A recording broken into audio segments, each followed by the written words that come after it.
Science bulletin. अब हमारे पास generative AI युग के लिए एक चिप है। Nvidia CEO. बिग टेक कंपनियों का लक्ष्य आजकल जेनेरिक एआई दौड़ का नेतृत्व करना है। ऐसे में एनवीडिया के संस्थापक और सीईओ जेनसेन हुआंग ने कहा कि उन्होंने जेन एआई युग के लिए एक प्रोसेसर बनाया है। अमेरिका में आयोजित जीटीसी सम्मेलन में कंपनी के नए ब्लैकवेल कंप्यूटिंग प्लेटफॉर्म को पेश करते हुए हुआंग ने कहा कि बढ़ी हुई कंप्यूटिंग शक्ति सॉफ्टवेयर से लेकर सेवाओं, रोबोटिक्स से लेकर चिकित्सा प्रौद्योगिकी के साथ काफी कुछ दे सकती है। हुआंग ने अपने मुख्य भाषण के दौरान 11,000 से अधिक उपस्थित लोगों को बताया, एक्सेलरेटेड कंप्यूटिंग अपने चरम बिंदु पर पहुंच गई है। जनरल पर्पस कंप्यूटिंग अब समाप्त हो गई है। दुनिया के एआई बुनियादी ढांचे पर बड़े पैमाने पर जानकारी देते हुए हुआंग ने trillion parameter large language model को रियल टाइम में जनरेटर एआई में लाने के लिए एनवीडिया ब्लैकवेल प्लेटफॉर्म पेश किया। हुआंग ने एनवीडिया एनआईएम को भी पेश किया, जो पैकेजिंग और सॉफ्टवेयर वितरित करने का एक नया तरीका है। दक्षिण कोरिया में नेटफ्लिक्स वेव के खिलाफ एंटीट्रस्ट जांच। दक्षिण कोरिया के एंटीट्रस्ट रेगुलेटर ने यूजरों को शीघ्र सदस्यता रद्द करने की शर्तों के बारे में ठीक से सूचित करने में उनकी विफलता के संदेह में शीर्ष स्ट्रीमिंग प्लेटफॉर्म नेटफ्लिक्स और वेव का ऑनसाइट निरीक्षण शुरू किया है। अधिकारियों ने सोमवार को यह जानकारी दी।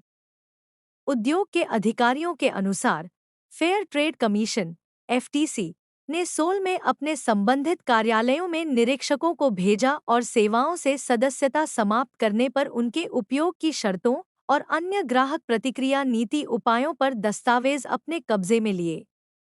योनहाप समाचार एजेंसी की रिपोर्ट के अनुसार नेटफ्लिक्स और वेव ने कथित तौर पर यूजरों के लिए आंशिक धनवापसी के लिए अपनी सदस्यता जल्दी रद्द करना मुश्किल बना दिया है या उन्हें बिलिंग अवधि के भीतर सदस्यता रद्द करने के बारे में पर्याप्त जानकारी प्रदान नहीं की है। ई स्पोर्ट्स गेम डेवलपमेंट में अधिक अवसरों की संभावना।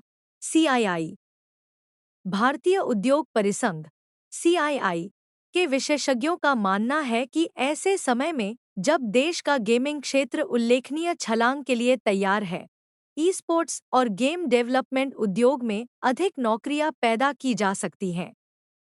पुणे में हाल ही में संपन्न इंडिया गेमिंग शो में सीआईआई के अध्यक्ष आर दिनेश ने कहा, भारत में बौद्धिक संपदा के क्षेत्र में नए रास्ते बनाने की अपार क्षमता है, जिससे ई स्पोर्ट्स और गेम डेवलपमेंट में अधिक नौकरियों के सृजन का रास्ता खुलेगा।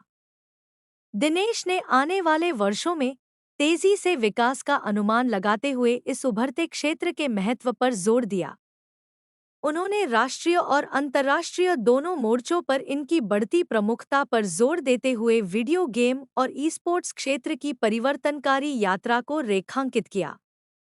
डॉक्टर जनसंख्या अनुपात के साथ डब्ल्यूएचओ के दिशानिर्देशों से आगे निकला भारत।